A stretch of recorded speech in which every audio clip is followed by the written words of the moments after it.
You are listening to UpTalk with Sean Conahan. The gloves are off, and it's time to have a chat. Hello, people, and welcome to UpTalk. UpTalk podcast is brought to you by the Mental Health News Radio Network. Check them out at thementalhealthnewsradionetwork.com, where you will find over 30 mental health related shows, including UpTalk. So please check them out, and a big thanks to them. And we are supported by DT Social Solutions. They help small businesses elevate their social media presence to drive sales and increase brand awareness. Whether it's through a consulting session, workshop, or full-on social media management, DT will make sure you are no longer on the sidelines of the biggest platforms. So check them out, please, if you have a chance, DT Social Solutions. Thanks to them. Before we go any further, the conversations and subject matter of this podcast may be triggering to some of you. So if you do have trigger issues, please ensure that you do whatever it is you need to do to put yourself in the best mindset to listen to the podcast and get the most out of it. Today's podcast is dedicated to Jeremy Gingrich. Jeremy was a constable of the Durham Regional Police Service for 7 years. And on February 27th, 2010, at the age of 30, Jeremy died by suicide. This episode is dedicated to him and celebrates his life and career. Right off the bat, I want to apologize to you for the prolonged delay between episodes. Let me tell you what's happened. Over the last few weeks, I've actually been quite sick with some crazy flu bug. And I know some of you are saying man flu, and you may be right. But I can tell you that it hit me like a truck, and which this has never usually happened to me before.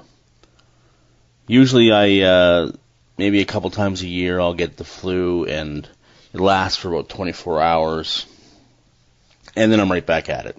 No issues. But like I say, this has gone on for almost 3 weeks, and really sapped all my energy and motivation. I've actually learned a couple things from it. As you know, obviously the theme for this year is Own Your Growth, and I've been spouting that all season to get up and get out and do the things that you need to do in order for you to feel better and maintain your wellness. So what happened to me when I got sick is I wasn't able to do those things. And up to and including getting this episode out, which led to a lot of frustration, probably a little bit of depression, and just feeling crappy all around. And what I've learned through that is, yes, it is important to do the things that you need to do every day. But you also need to be honest with yourself and listen to your body. And if your body needs rest, then that's what you have to do. And you can't feel bad about that. You can't let it get to you. You have to be careful not to use it as an excuse and make sure that really is the case. But if your body needs rest, then you rest. And you just need to be okay with it. And get back to the things that you need to whenever you're able to. Alright, I struggle too. But I will get through this. I'm still a little bit sick.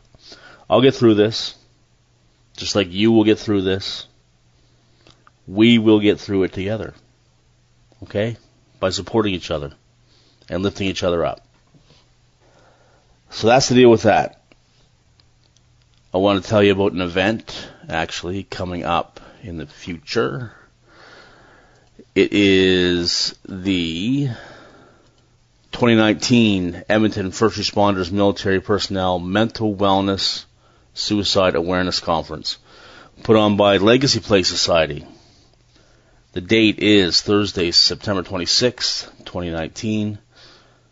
They have a great group of speakers lined up, including my good friend Teresa Coulter. And word has it that I will also be at this event as the MC. And we'll probably be speaking a little bit too about my experiences. So I'd love to see you there. You can check it out, actually, right now. You can check it out at Eventbrite. So if you go to eventbrite.ca, search Legacy Play Society, or search, First Responders, Military Personnel Awareness Conference, you will find it. And that's how you can register.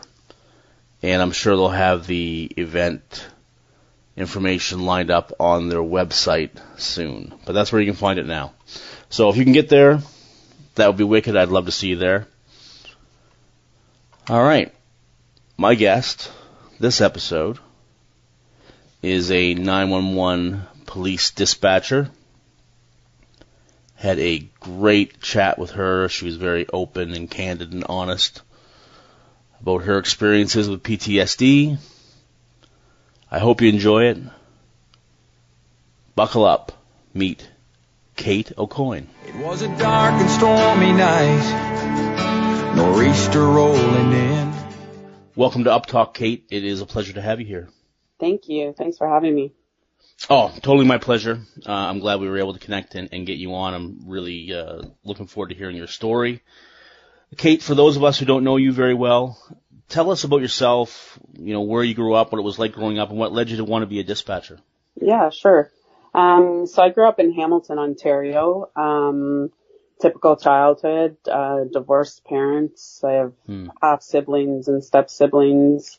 Nothing really stands out as,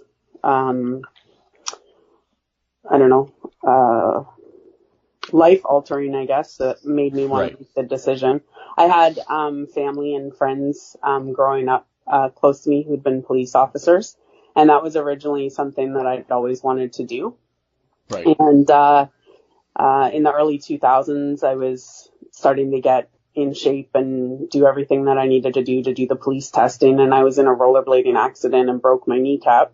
Ooh. And had to wait a year for surgery. So by the time that was done, I'd done further damage to my knee and basically couldn't take up the running portion of it for such a long time that it would have just set me back too much. Right. And I was actually at a Hamilton Tiger Cats game, and I opened the program. I was kind of lost at the time because I didn't know what I was going to do. I'd come back from Bible college in Sweden for a year, like another thing that I did while I was kind of lost and trying to figure out what I was going to do with my life. Yeah. And so I was at a Ticats game, and I opened the program, and there was an ad for Mohawk College's emergency communications course. And it went through a little bit about the jobs that you could do after completing the course. So I thought, you know what, that's kind of the next best thing. I never felt like I needed to go away to help people. I wanted to do it in my own backyard. And I thought that was kind of maybe the lead in to do it all. So I signed up for the course. It was an 8-month course, and I started in January of 2004. And zipped through the first 4 or 5 months of the course, no problem. And then we had information that the local police department in Durham region was hiring, which is probably, for those not familiar with the area, probably about an hour and a half to 2 hours east of where I live. It's about 45 minutes east of Toronto. Okay. So where I was from at the time, it was about 2 hours away. Everybody, all the services close to me, Halton, Hamilton, Niagara, Brantford, none of them were hiring in any sort of capacity for dispatch. But Durham was. So I came out here, in my 5th month of college, arranged, I was hired, in June of that, or May of that year, I guess. And, I arranged with the college that I would be able to finish up my exams and my, any assignments that I had online, or that I could come back and write my exams. And so both the service and the college were accommodating to that. So I actually was hired for my job before I finished my course. Wow. And so yeah, I started in May of 2004, and I got full time in 2005, and I've been on the job ever since. Now, sorry, I'll stop you there. So Yeah, you start working full time in 2005. Yeah. What kind of shifts were you doing? What was your shift schedule? So ours is 4 on, 4 off. It's two Right. 12-hour shifts, 2 12-hour day shifts, and 2 Right. 12-hour night shifts, and then 4 off. Perfect. That's exactly what I did as well. Yeah. So, Best going into it. I love it. Yeah. I actually liked it as well. I liked the schedule. I acclimated well to it. Didn't find it an issue. But so you started working, and then looking back, I know because it's through totally different eyes now, but Yeah. Looking back, how did you find it, or what was the environment like around you? Were you aware of the cost or the weight of calls? Was there any talk about mental wellness, anything like that? Absolutely not. Not at the time, no. Right. I've seen a huge shift since. But at the time when I was starting, no. We've always had, as far as I'm concerned, under our benefit plan, we've always had 100% psychology coverage. But, Right. When you're 27 going into that job and you think, you're, you're superwoman, you don't think about that kind of stuff. So there was not a lot of talk of debriefs or what to do in, critical incidents or trauma or anything like that. We had critical incident debriefs, I think, on the books. I can't remember ever participating in one until my first, I guess, technical incident in 2013. But I'd had plenty before then. So there wasn't a lot of talk then.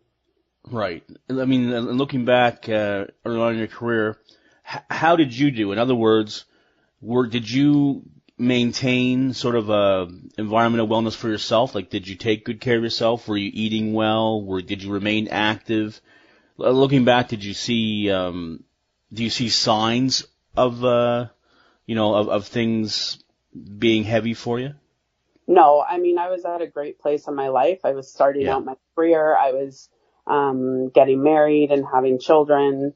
Right. So I was at a really different point in my life. And then relationships were good. Like the relationship was good outside of work. Yep. Yeah, it was like fine. Normal. Everybody's up and down, but yeah, no, I'm since divorced from the father of my children. But that was about 7 years ago. But at the time, no, there wasn't any problems in my relationships. It was, everything was fairly normal. I had a lot of friends on the job. I think maybe looking back, that was probably, everybody does, right? You can't talk about your job outside of the people that you work with. So who else are you going to hang out with, right? Yeah. So we'd all party together, and it was policing, so there was a lot of partying, but we all supported each other, and we were all going through the same stuff at the same time, all getting married, all having kids and that kind of thing. Right. If I look back on anything if I could see, if hindsight was 20/20 and I could look back and see calls that would cause me issues down the road, I might have thought more about keeping healthy. Right. But at the time, they didn't bother me. I was able to really compartmentalize a lot of my calls. I could turn off a lot of my emotion when it came to them. And I think now you'd probably call it compassion fatigue, but I didn't have a lot of sympathy for callers. I loved doing my job. I still loved it. I still love it, sorry. And but at the time, you're like, you kind of feel like you do something that nobody else can do. Right? And the multitasking and the efficiency that's involved in that, like, it's a high stress job, and you feel a lot of pride. I felt a lot of pride in what I did. Yeah, you know what? I can relate to that. And it's in order to do it well, like to be a communications officer or an emergency dispatcher, the ability to connect with somebody who you are not in the room with and figure out what is up, because sometimes they're not telling you exactly what's up. Yeah. But in order to do it well, it is a really neat skill to have, and you do take a lot of pride in that, I found. Yeah, yeah, and I loved it. Like I love my job. I love the shifts. I've been on the same shift, with the exception of 1 year. I've been on the same platoon my whole career, and really? Yeah, I mean, which I know is rare, but I've been fortunate that I was able to stay on the same platoon. I grew up with these people, right? They watched me get married and get pregnant and have my kids, and you know, they've seen my kids grow up. I've seen their kids grow up. You know, people's kids that I watched grow up have babysat my kids now. You know, like So you become a real family, and when you spend 48 hours in a room with those people, they become really close. Right. So, Kate, tell me about 2013. So 2013, I think probably was a fairly typical year. Call-wise, I had been separated since 2012. I had met somebody else. I was dating him, and everything was great. I mean, it was things were looking up, and then in July of 2013, I got a call that you could never prepare for, and I took a call. It was 9 minutes and 59 seconds long. It's the longest 10 minutes of my life. Yeah. And I took a stabbing call, where there were two parents involved and a child on the phone with me, an adult child, on the phone with me. Right. I can't really get into any details of it, obviously for confidentiality reasons, but this family ended up with a man in critical condition, and the woman ended up being deceased, and I was on the phone the whole time it happened.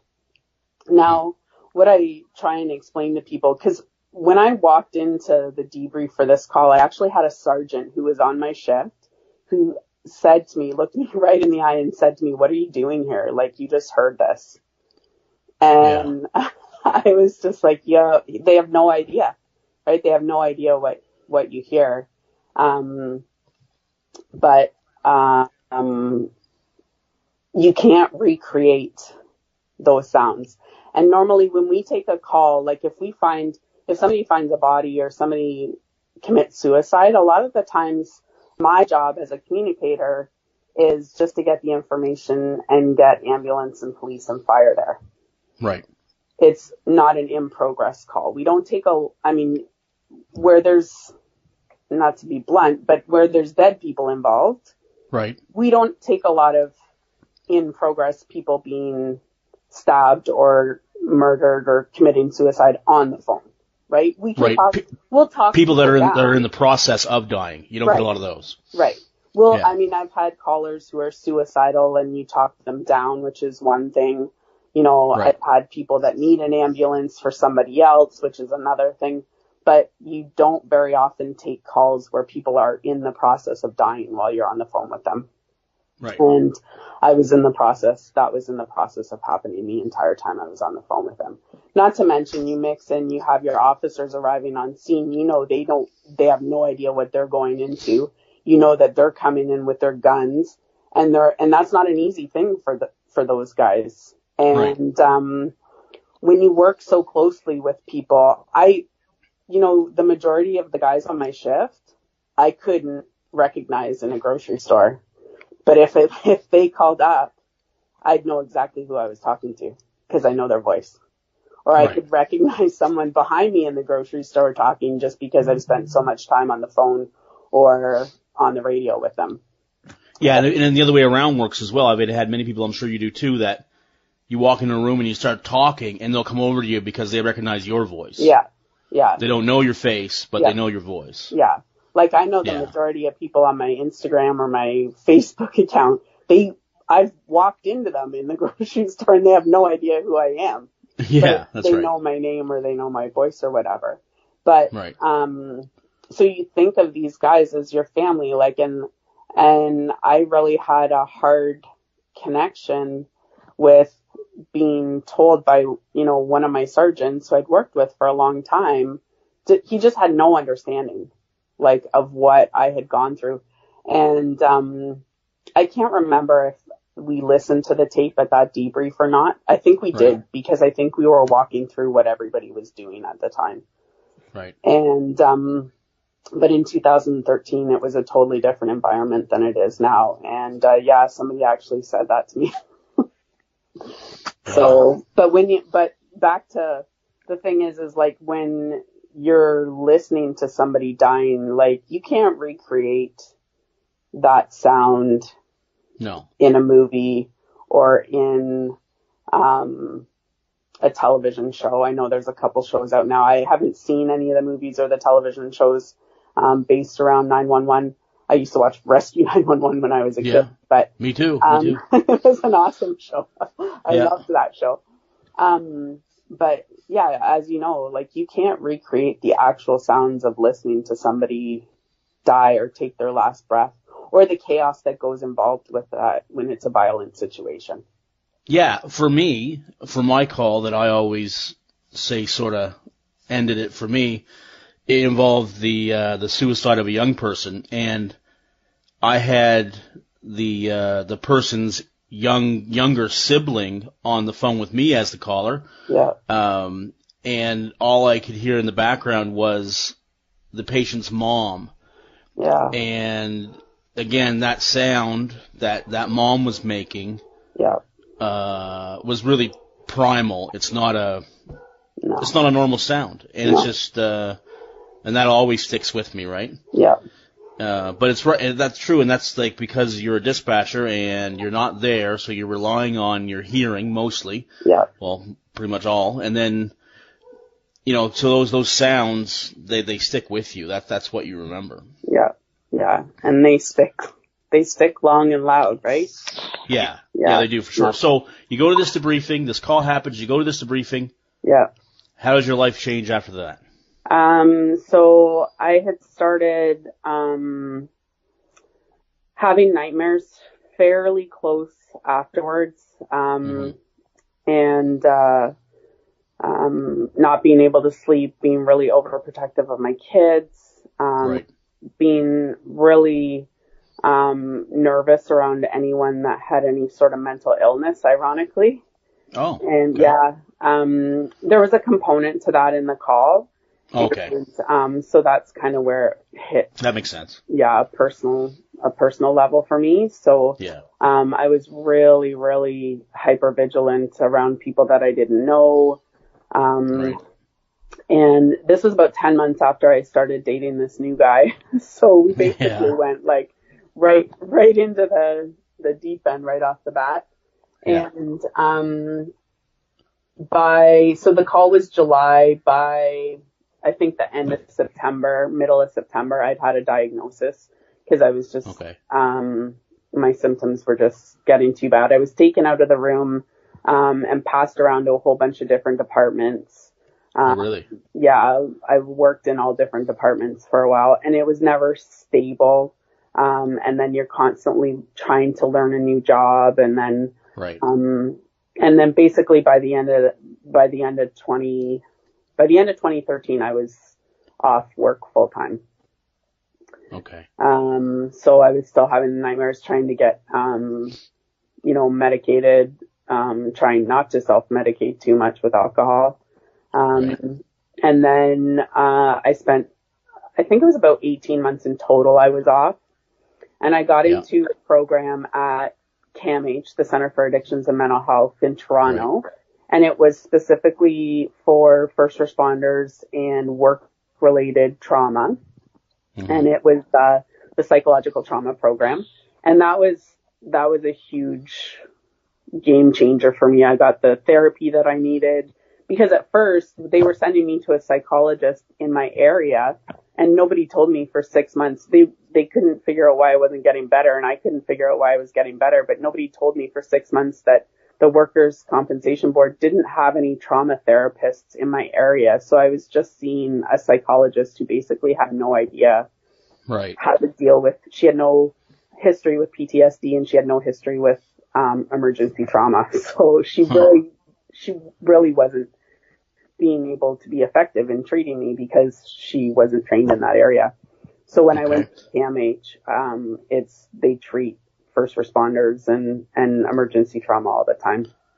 All right, so I want to come back to CAMH. I want to rewind for a little bit. Yep. So you mentioned that making sure not to self-medicate with alcohol. Was that a struggle for you? Back in 2013, it wasn't. I don't recall that it was really. I'm sure that's when I probably escalated a bit in my drinking, but it wasn't out of control in 2013. It wasn't something I was using. I was being medicated by CAMH, so I was very careful at the time not to mix alcohol in those medications. Gotcha. And then the therapy that you went through at CAMH, what ended up working for you? In other words, like for me, I went through EMDR therapy with my psychologist, and that worked for me. It clicked, it worked, it did what it was supposed to do. Yeah. What worked for you? I don't know. I don't know that anything did at the time, and that's partly why I ended up getting re-injured. They did a lot of cognitive behavior therapy. And then in January to March of 2015, I was integrated back into the room full time. But what was that like? It was slow. And like the first day I was reintegrated in the room was literally just for an hour to go visit my coworkers because I hadn't seen them and just hang out. And then so we increased that, and then I got back into call taking training, and then I got back into dispatch training, which when you're being trained by, people that have come up behind you, it's a little degrading. I get the reason why it's done, right? Because you don't want skill fade or anything like that. So I get that, but it does weigh on your self-confidence, definitely, right? People that you probably trained. I was never a trainer. I stayed away from that. I was never a trainer. Right. But yeah, people that had come up behind me, there was people that in the room that had no idea who I was and who I had no idea. Right. But when I went back to work, I was not 100%. And no? Did you think you were 100%? No. I knew you knew you weren't. I knew I wasn't, but WSIB was forcing the issue. Oh. This was before Bill C-211 came into effect. Right. I was very lucky when it came to diagnosis, I personally never had to fight WSIB to prove that I had PTSD because of the violent nature of the call that I had taken. It was very obvious that that's where the trauma had originated from. Right. So luckily I didn't have that fight. But when it came to going back to work, they're like, okay, enough is enough. You've been off 18 months or however long it was. By this time, you're going back in the room. But I knew I wasn't 100% when I went back. But you can't do anything, right? It's like you run out of sick time, you run out of vacation time. And what are you going to say? No, I'm not going back to work. Well, I have bills to pay. I have kids, I have a family. I have, I have all those things that I have to pay for, but yeah, I wasn't 100% when I went back. Huh. So it's 18 months, right? Before you went back? Yeah. And I was back for 2.5 years. Back for 2.5 years. Yeah. So what is your recollection of that 2.5 years? How was that? Because you already knew that you maybe shouldn't be there when you went back. Yeah.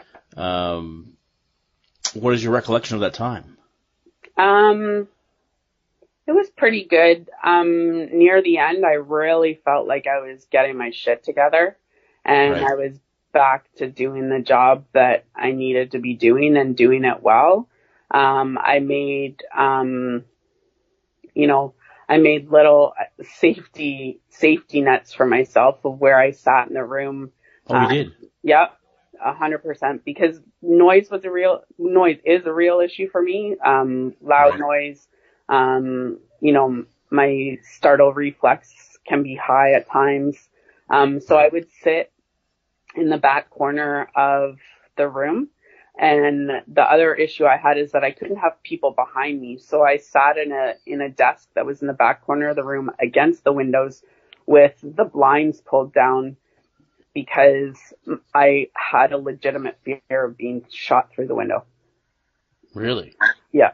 And so I would sit every night shift with the blinds closed, and I'm pretty sure my coworkers were happy to see me leave because it was every single night. I'm like, okay, guys, the moon's coming up, the lights are coming on, and the blinds are going down. Because I thought, it's an unrealistic fear, but in your mind, it's a total reality that I have this fear that I'm a target to whoever's out there. Right.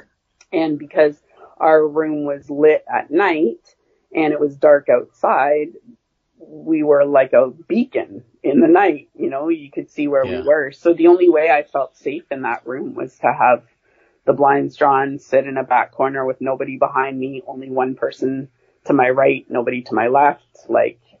It was, and I had one supervisor who was really good. She took the time to figure out what my triggers were and to talk to me about it. So if I had my back to her, she knew not to come up behind me and put her hand on my shoulder and say something to me. She would come around so I could see her full frontal, so that she wouldn't startle me. Right. And I became pretty withdrawn, I think. By the end, I didn't talk to a lot of people. I was pretty depressed. But I was doing my job and getting back into the swing of it and loving it. And, I even had one dispatcher when the shit hit the fan, one supervisor, when the shit hit the fan and I was on the air. And I also became known as the shit magnet at work. Yeah. So all the calls that could be taken were mine. Yeah. But I had one supervisor tell me near the end, she's like, man, I love it when a hot call comes in and you're on the air. Because I just get into this zone and I can just do it without even thinking. And my fingers are flying and, my ears are perked and I'm listening and, my eyes are wide and I'm just it's like a massive adrenaline rush for me. I love it. But. Yeah. So then tell me about 2017. Yeah. So 2017 was moving along great. We were halfway through the year in May. And it was about 10 o'clock on a Saturday morning. And I have to mention, too, in our job, you never know when the worst calls are going to come in. My worst call in 2013 was at 5:30 on a Monday morning. Well, our shift changes over from night shift at 6:30, so I only had an hour left to go. Yeah. And then you're not expecting on a Sunday night at 5:30 in the morning to take a call like that. And then same thing on a bright, sunny Saturday, actually I don't think it was sunny at the time. I think that was part of the issue, but, it was, a brighter day. It was 10 o'clock in the morning. I took a call, where the life of a child was taken, in a really, really tragic accident. Right. There's no explanation for it, just a complete accident. There's not any blame, no charges or anything like that. But when you were saying you took that call of that mother and listening to those primal sounds, I was on the phone when Mom realized that her baby was gone. We airlifted her. She went through surgery. She was on life support and everything. Oh, okay. But the moment that Mom realized, before everybody got there, that her baby was gone, I was on the phone for that. And that is what I hear that every day. Yeah. You can't. And like you said, there's no way to describe it. No. And we all do it as parents. I think especially in the jobs that we do, you think the worst sometimes, oh my God, how would I react if, God forbid, something happened to one of my children? You can't imagine it. You can't imagine the pain and the sound that comes when you actually hear or see someone lose their child. Right. Yeah, totally. Yes, it's traumatic, and that's not even the right word for it. It's something else kicks in. Strong enough. Yeah. There's nothing strong enough to describe it. You can't describe it. It's indescribable. No, it's just primal. It's like, and I'm not lessening it, or I'm not trying to, obviously not trying to make fun of it, but you know that weird sound that a cat makes? Yeah. Like that weird, like haunting moan that a cat can make? Yeah. And it's not exactly like that, but it creates that feeling inside of you, like it's just eerie. It is, it's haunting is what it is. And and around that, you've got all the chaos going on of people screaming and, other dispatchers or call takers yelling at you, what information or try and get this information. And in a weird twist of fate, I took that call and then I went up and dispatched it. I hadn't dispatched it initially. We were already on the way. But I ended up having to dispatch it later, when we were, actually maybe I didn't. I'm trying to think because it was such a blur. I might have just followed it so closely after I took the call, that I knew everything was going on, but I know it sounds weird that I can't remember or not, but. No, that's not weird at all. No. It's just, I don't have a lot of recollection of that day other than the sounds, but, I can't remember how long I stayed in the room after. I can't remember, like, when I went home. I can't remember what I did when I came home. Like, I have very little recollection of that actual day other than the call itself. Right. What's the first thing you remember as far as how your life changed after that? We had the debrief on the Monday. Maybe, you know what? I don't even know. Maybe we had it on the Sunday. And the debrief was something like nothing I've ever been to before. It was so well organized, and there were so many people there. We had deputy chiefs there, just to come by and say, hi, we're thinking about you. Not involved in the debrief, but we had sergeants and inspectors come by. But as just being the dispatcher, I didn't talk to a lot of people. Most people aren't aware of the kind of involvement that we have. So a lot of the attention is placed on the officers that were on scene and the paramedics and the fire guys and everything. But we had a canine therapy dog in that debrief. Wow. Yeah, it was really cool to watch. Well, it looks like in comparison to your first debrief back in 2013. Yeah. This seems like it's indicative of how the culture was starting to change. Yeah, it was a totally different experience. It was a lot more, I don't want to say lighthearted because it was not a lighthearted situation by any means. Right. But it was a lot. It was more normalized? Yeah, it was okay for all of us to be there. Right. There wasn't a question of why you're there. No, you didn't have to justify anything. You were there because you were involved in the call, and it was a tragic call. And there was no doubt that everybody that was there was meant to be there. Yeah. So I really like that.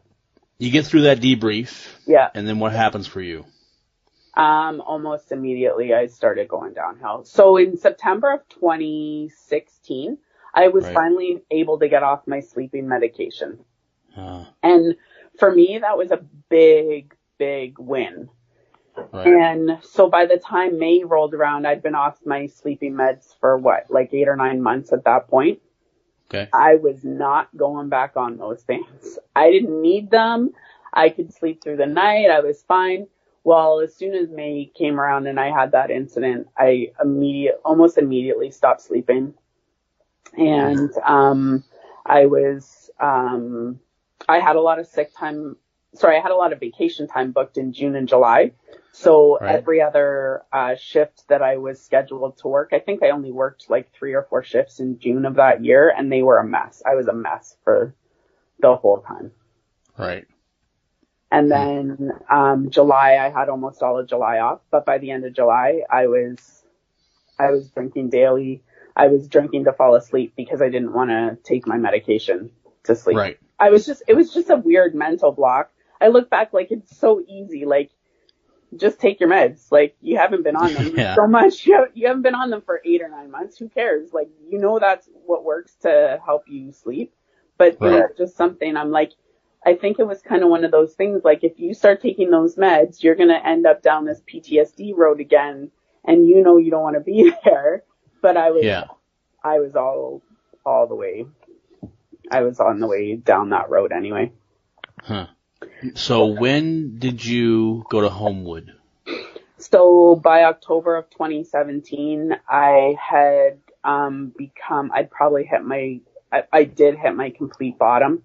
And I was suicidal. I was drinking every single day, heavily. I was using sleeping medication by that point, but then by that point I was abusing alcohol with my medication so that I could fall asleep faster.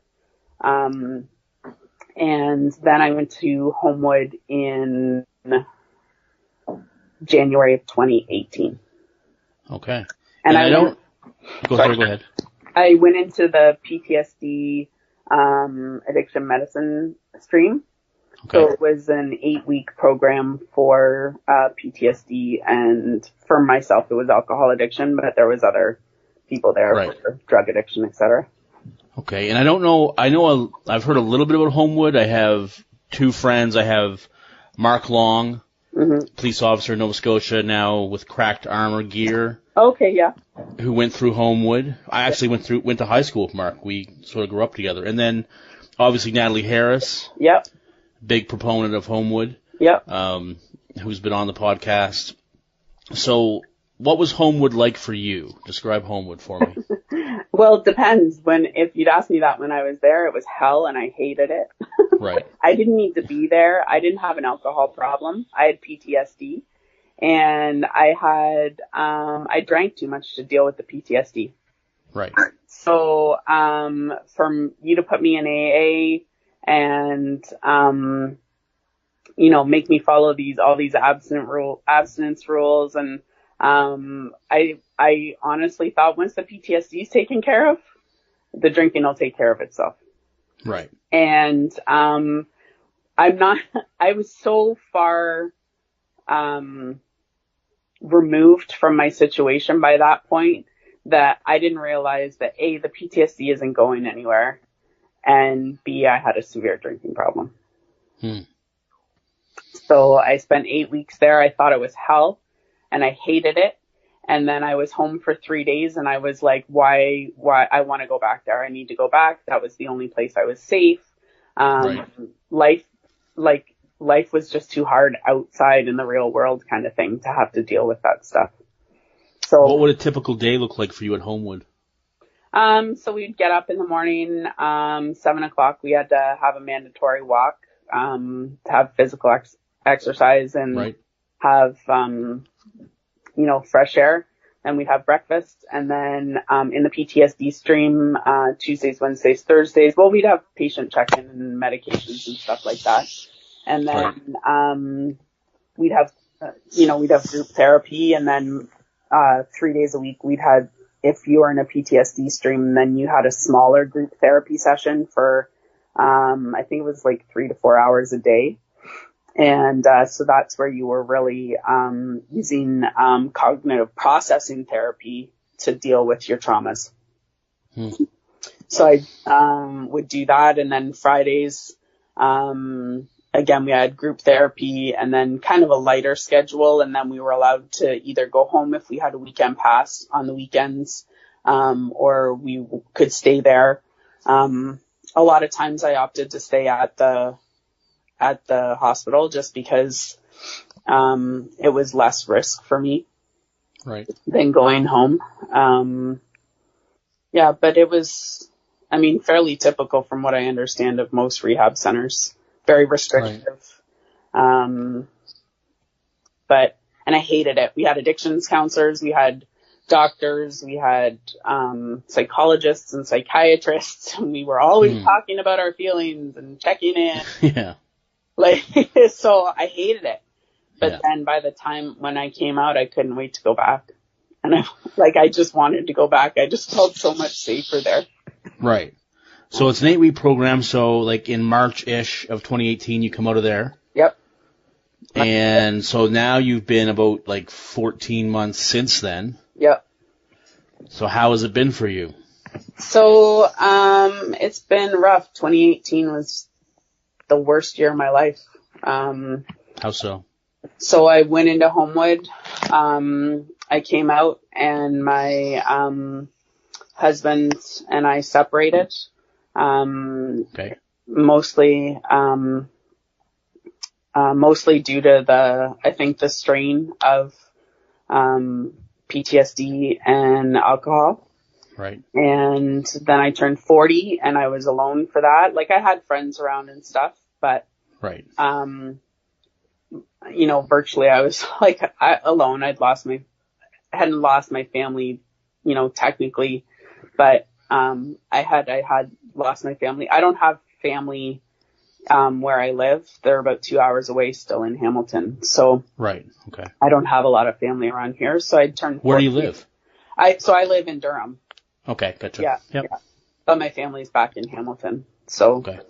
I didn't see a lot of them, and I turned 40 and then, just selling the house and trying to find a new house and becoming a single mom again for the second time. And that weighs a lot on your, self-confidence as well. I'm not working. And, so 2018 was probably the worst year of my life. I spent 11 months sober, 100% abstinent for 11 months. And, just before Christmas, I relapsed and, went on a bit of a downward spiral for December. Right. And then, in January of this year, I've still been monitored by CAMH in the psychological trauma program for medication. So I never left that program. I was never discharged.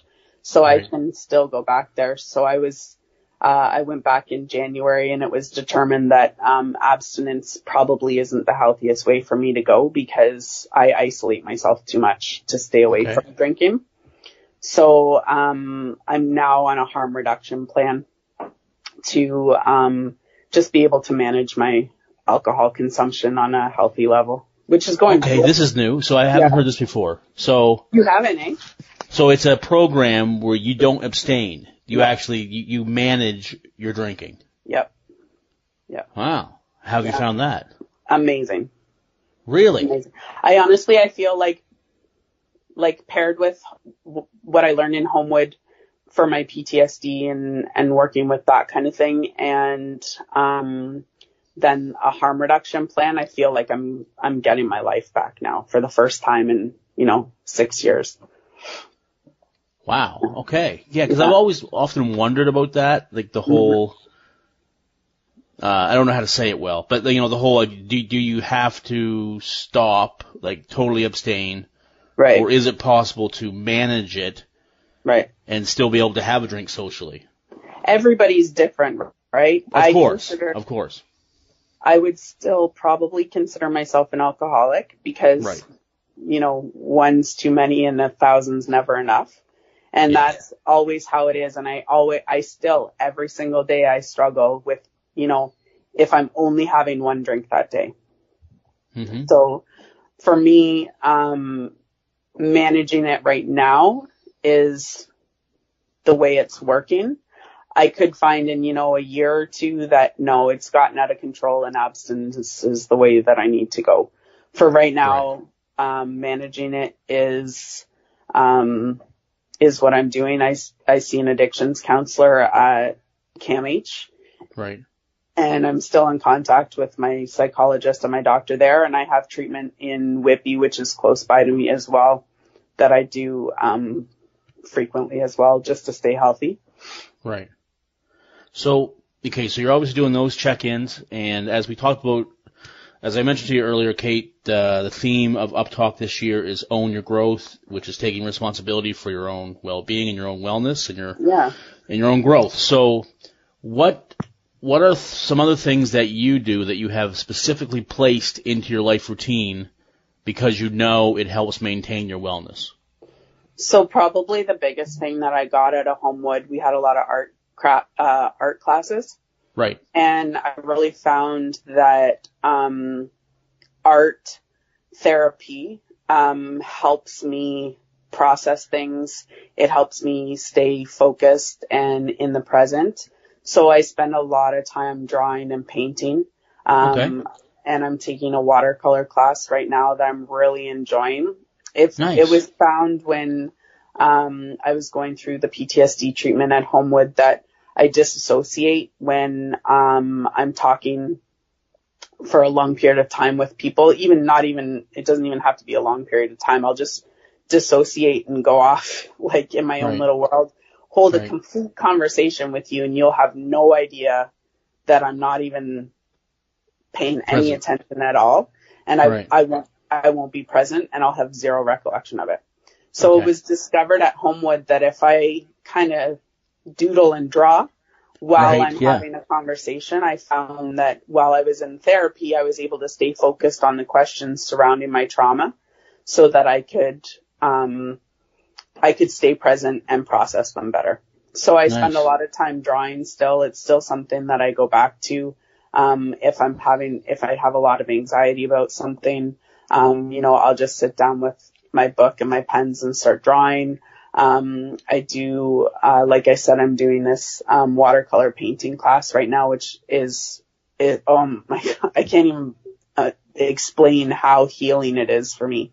It's almost like when I was dispatching, when I went into that zone and I was like, just like, you got this, girl. Like that's how I feel when I'm painting and when I'm doing any sort of art or refinishing furniture even, I do that. So, so I'm doing a lot of that. I know when to get out of situations that are triggers for me. So, I avoid crowds a lot. Right. And a lot of, loud music with television in the background, with kids chattering, with, iPads dinging, like everything, all that kind of stuff is overwhelming for me. So I kind of keep the noise level sort of to a minimum. Right. Like I'm not a monk and my house isn't, a chapel or a library. So it can get loud sometimes with my little girls, but, we have a good time. And the other thing I do is I make sure I keep, consistent sleep habits. I take my sleep meds now. And I actually tried, it was a different kind of massage therapy that's being tested out for PTSD. And so I was asked not to take my sleep medication after that treatment because they wanted to see if it would be helpful, right, for my sleep. Yeah, and I'm fully committed to taking those sleep meds for as long as I need because I had the worst. I didn't sleep at all that night. So but those kinds of things. I have to keep a routine. Like anything unexpected, kind of, it can throw off my day. So I have, I keep a very strict calendar on my phone, and I know exactly where the kids need to be when, and I just plan out a lot and just kind of keep sort of a good pattern routine going in my life. And I'm getting to the point now where the nicer weather's coming. So my doctor's urging me to have some physical activity, which I know will help. But as part of the depressive state, it's really hard to get into that sometimes. So I am looking at different alternatives for physical exercise as well. Have you tried yoga? I have. Actually, we have it's called Yoga Jungle, and it's like the hanging yoga. Like, I don't know how to explain it. It's the coolest thing because it takes all the pressure off your joints. Okay. And so it's like, the silks that they use in the circus to do all those. So it's that stuff, and it hangs from the ceiling. And oh my gosh, it's amazing. It's just, if you can ever try it, it's like the best thing ever. So I have tried yoga, yeah. Not the traditional kind though, because I'd fall asleep if I had to do like a baby pose or whatever it is. That sounds interesting. I don't know what it would look like with a 260-pound guy wrapped in a silk hanging with doing yoga, but I don't think it would be pretty. But that's cool. That's cool. Yeah. And you talked about routine, and I want to link that into something you want to talk about. So for me, that's important too, because memory is an issue. Yeah, memory. So is that, talk about memory for a minute, and you know how that links to you having to make sure that you keep to a routine. Yeah, so memory just, you know, I still do it. I've been in this house for, I don't know, probably 8 months now, and I still have to remind myself, put the keys in the same spot every single time. Because I lose my keys 100 times a day, which frustrates my children to no end. Because even my children say, Mom, if you just put the keys in the same spot, it would be fine. But even just like that kind of thing, remembering to do that is an issue for me. But remembering conversations, I'll be in the middle of a conversation. I'm surprised I actually haven't done it very often in this conversation, but I'll be in the middle of a conversation and just flat out in the middle of a sentence forget what I was saying. And that happens to me all the time. Yeah. Yeah. It's so frustrating to me because I used to consider myself a very well-spoken person. And to now, sometimes I'm reduced to this, like, stuttering, like, and it's so frustrating. And I have a real cognitive impairment, when it comes to learning new skills or relearning skills. Reading is a big issue for me. I used to be a massive reader. I would take every book you could throw at me and I would read it. I used to read a book a night shift when I was working before. In between, like, all the chaos that was going on, I could still get into a good book and read it through in a night shift or two. Yeah. So that's one of the things I've lost the ability to be able to do, is because I can't focus or concentrate well enough on what I'm reading. And then if I can't remember what it was. So if I read a chapter, like, say, just read a chapter a night. Okay, well, I'll read a chapter a night and then I'll go back the next night to read chapter 2 and I'll have no idea what's going on because I've completely erased whatever it was that happened in chapter 1. So I have, and my kids are constantly like, just, Mom, remember we told you? No, I have no memory of that. So that's why I put everything in my phone. Like, my calendar in my phone is ridiculous. It's not like the free calendar that came with my phone. I had to buy a special one that was able to put all my little colors and organizations and synchronizations all together in there. Yeah, totally.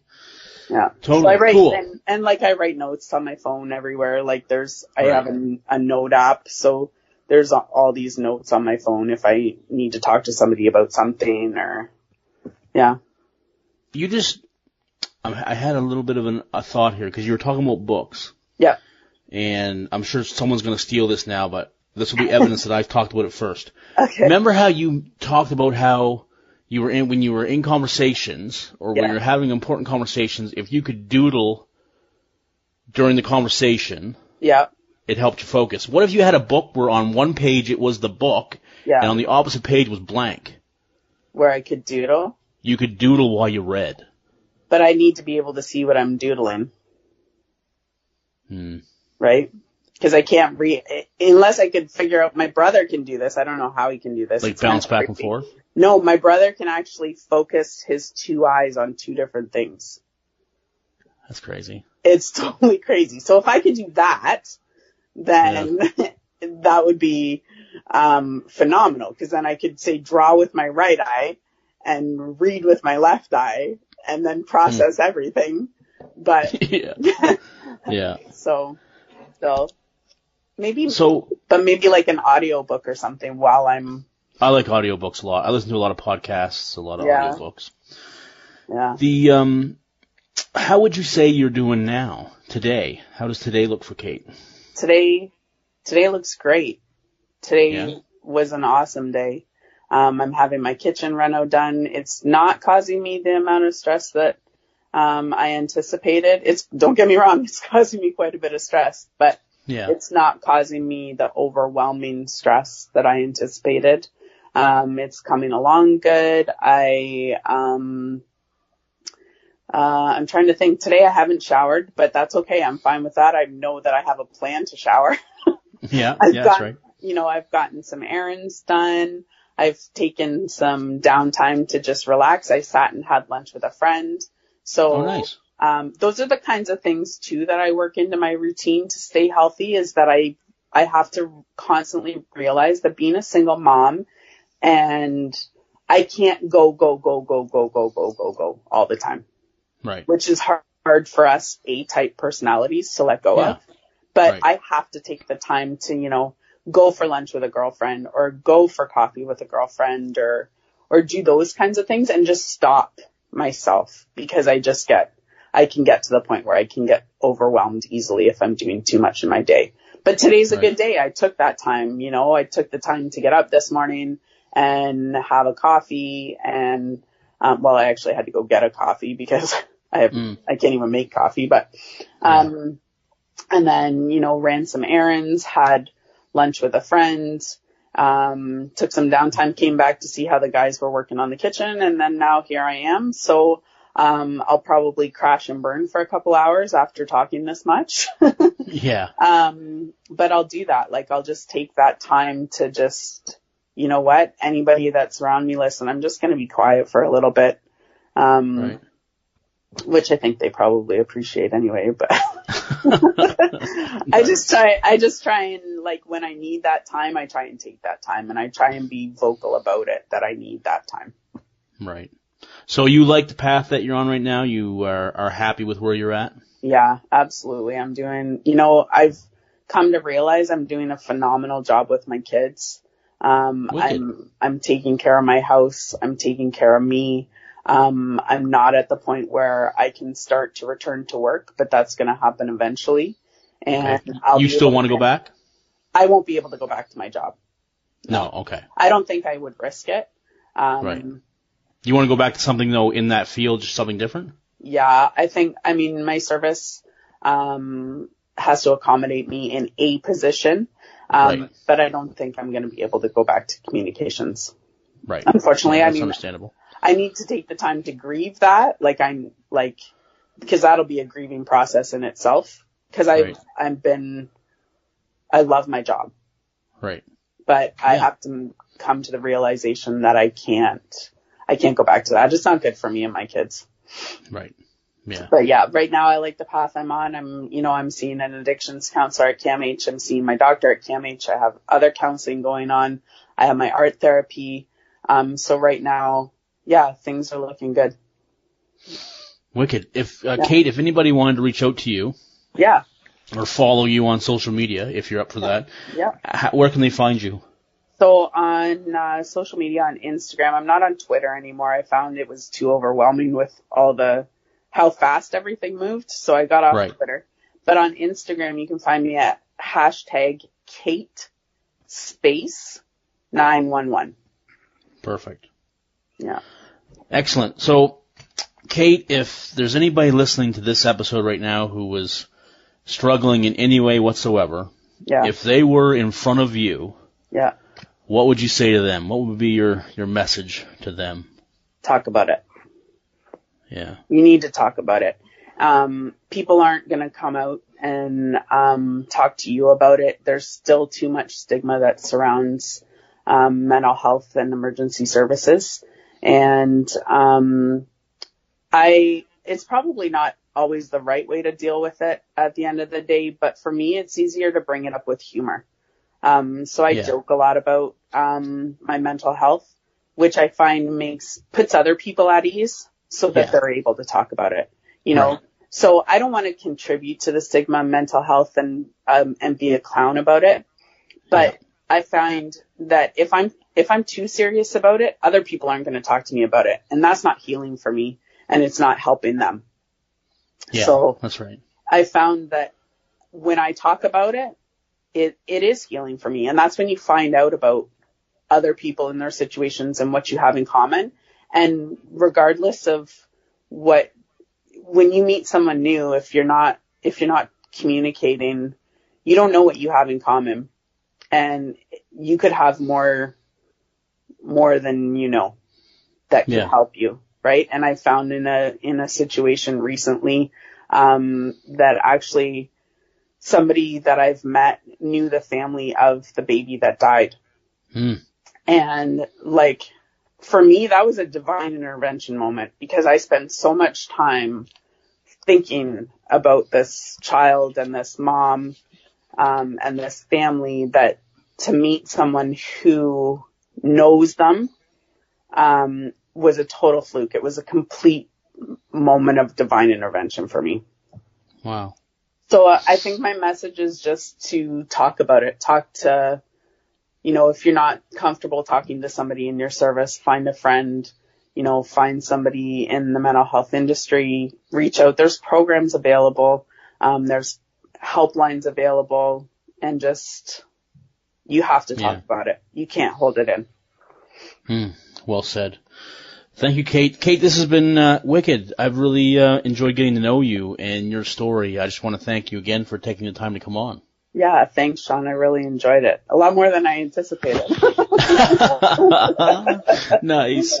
Yeah, nice. No, I have. It's been really great to be able to talk about it and just try and change the idea of mental health and emergency services. Yeah, for sure. We have a lot more work to do, and we need everybody doing it. Yeah. So, Kate, I mean, obviously, if anything ever comes up and there's something else you want to talk about, just let me know. You are welcome back anytime. And, but until then, I'm sure we'll continue to check in with each other online and just keep taking care of yourself and your family and keep moving forward. Absolutely. I will. You too, Sean. Thank you very much. Take care. Thanks. All right, you too. Okay. Now my shift is finally over. I gotta deal with what's mine. Big thanks to Kate for coming on and telling her story. I hope you guys enjoyed it. I loved it. It was awesome. Again, I want to let you know that we are brought to you by the Mental Health News Radio Network. Please check out that network. It's awesome.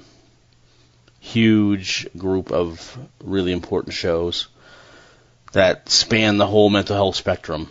So check it out. The mentalhealthnewsradionetwork.com, and supported by DT Social Solutions, run by Daniela Santoros. Awesome lady. Great company. If you're looking for that kind of help with social media, please check out DT Social Solutions.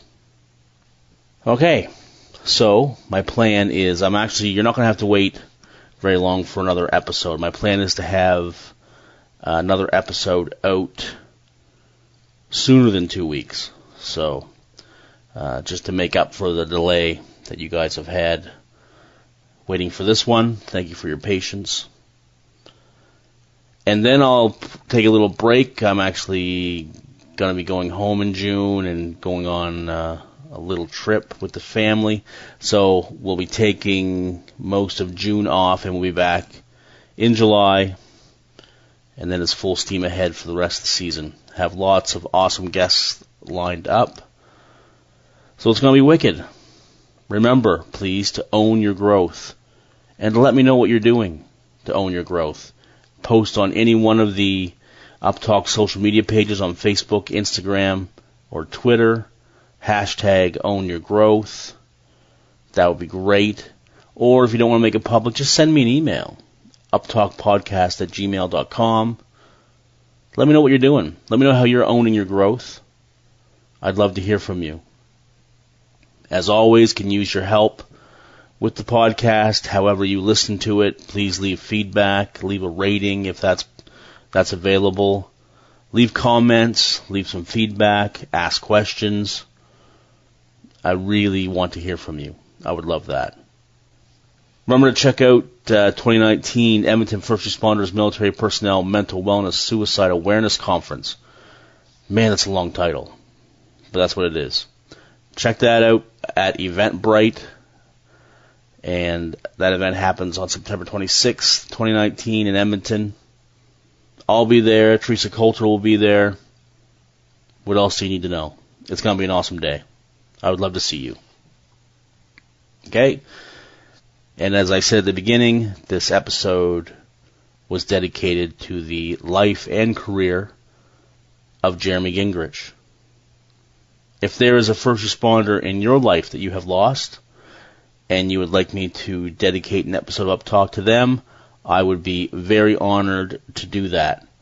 Just throw me an email, uptalkpodcast@gmail.com, and we'll get it done. I would love to do that for you.